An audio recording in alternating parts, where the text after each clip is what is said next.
Welcome back to another technical video. Today we're going to be going through your question, answering it, and hopefully finding that solution for you.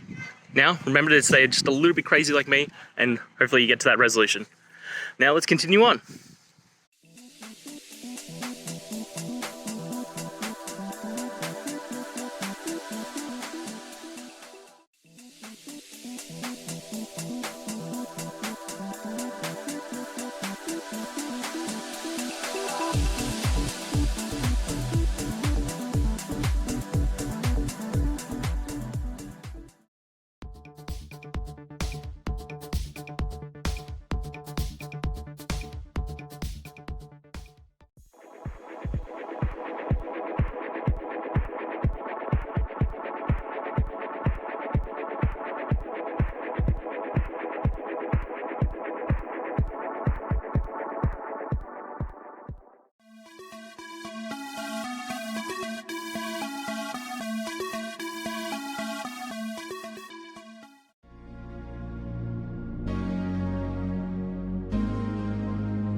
And that's it, guys. We've gone through, answered your questions, and hopefully found that solution that you're looking for.